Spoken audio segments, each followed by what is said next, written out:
What is up, ladies and gentlemen? Welcome into MBR, our national hour here on the Film Guy Network. We got a loaded show for you guys tonight. I have national film observations, spent a little time watching Washington this morning, took a little time watching Tennessee. It's going to give us our analysis on our Alabama matchup this weekend. Looked at Ohio State, and it gave me all the future tellings of the Big Ten. I watched one film, and it was just like a vision. I felt like That's So Raven from the Disney Channel movies. Just saw the Big Ten vision as clear as possible. We have What If Wednesday, the greatest segment in all of sports podcasting. Okay, Iowa is being basically historically bad while being Big Ten great, and we think it's worth talking about tonight. We're going to play a little game called Guess Who a little bit later as well. Want to go ahead and give a shout out to the folks at Prize Picks, okay? Going to lead the show off with a little bit of business today.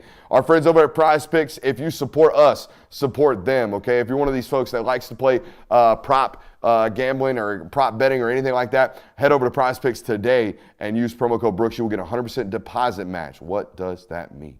You put in $100, they will give you $100 instantly, up to that $100. So it's basically a free hundo sitting for you out there on Prize Picks if you use promo code Brooks today. Also want to we'll save the athletic collection for TTD only. Anyways, make sure you hit that like, subscribe, rate, and review button. Let's get in on these film notes today. A lot of Washington takes out there in the world today. And I'm going to be honest with you, I got a hot take for you. It's not even hot. I think it's pretty factual.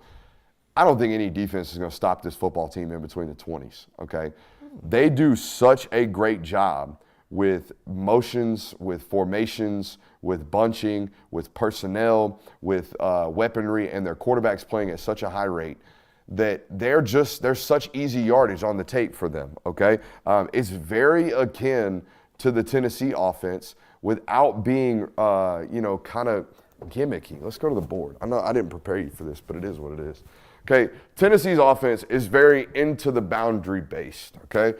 Tennessee's ball on the right hash, okay? They'll take the X and they'll take the Z, and that's a weird Z, and they'll kind of bunch them up over there into the boundary, right? And they'll force all these switch releases where they got one guy running a little dig and one guy running a post behind them, and you can't really match or you can't really twist them off, okay, until they get up on you. But Tennessee is like on crack. They're like college pace, like spreading everybody out outside the numbers. Washington plays it much more base. Washington is much more kind of like standard duos and manipulating with bunching every once in a while, okay? So they don't have to like really spread it out a bunch. Slot guy a little Y out here. They don't have to spread it out a bunch, but they still, manipulate with these stacked pressures. And what it does, and they'll motion to them, right? They'll kind of whip return out here and they'll get back into it. Now, what it does is it eliminates the ability for this corner to walk down and play press man because he's got to sort out all this junk that's in front of him, right? He's got to sort out all these switches and all these crosses. So what you end up getting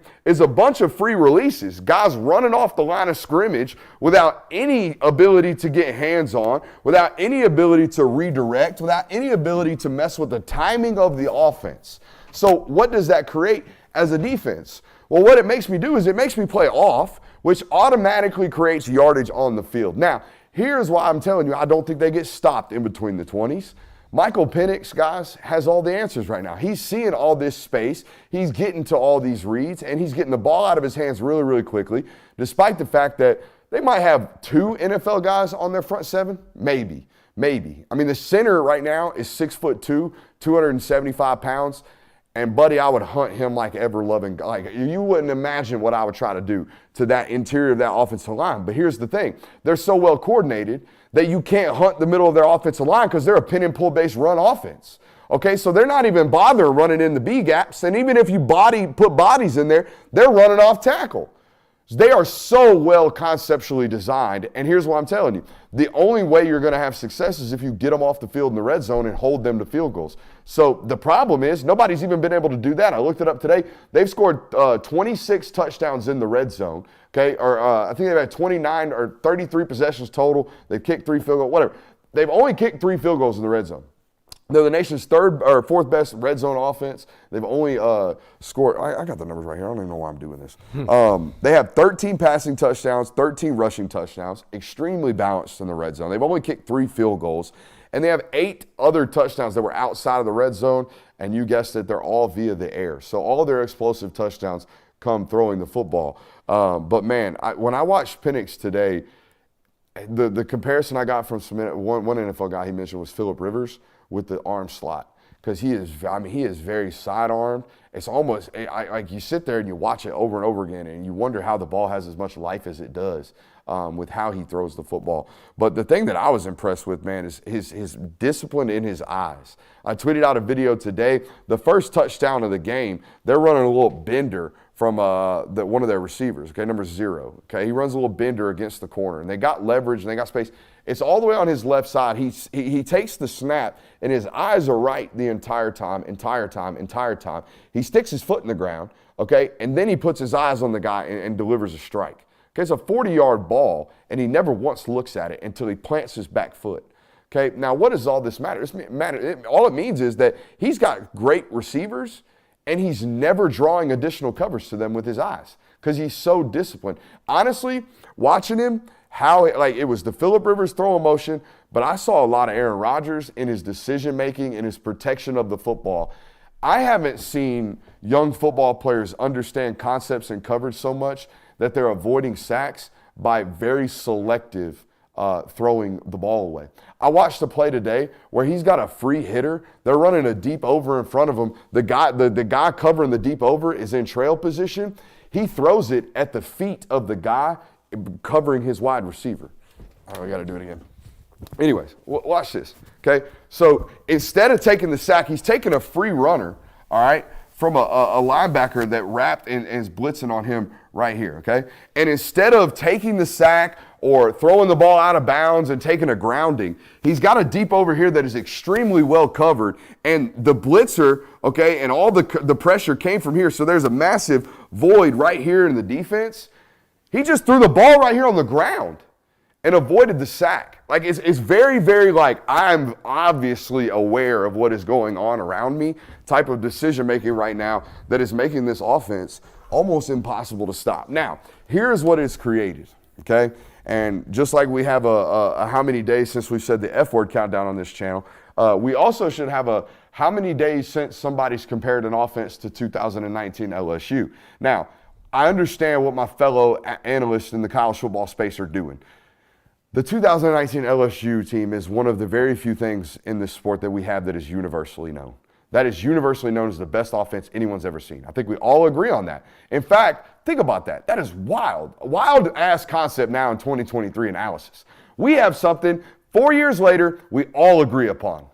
First of all, a little golf clap for the world, because that just doesn't exist nowadays. But we all have this, and I think that's the obvious sign that we have it.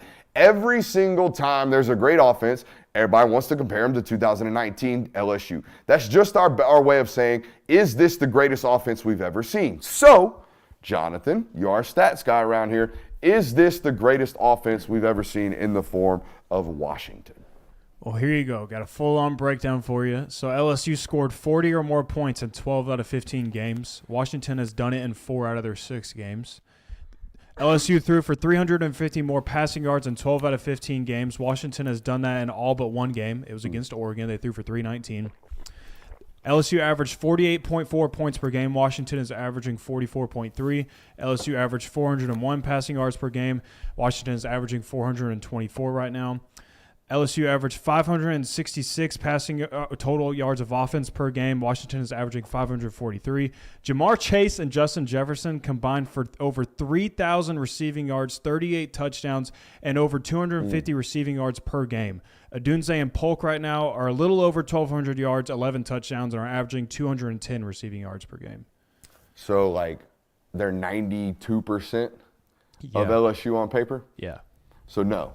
No. And LSU did that against an SEC conference slate. Some really good football. That was going to be my thing, is that even if statistically on paper Washington is better than 2019 LSU, they'll never get that nod because the conference they play in and the teams they played. The freaking weapons that LSU had. I don't know if anybody can replicate that. That's just insane.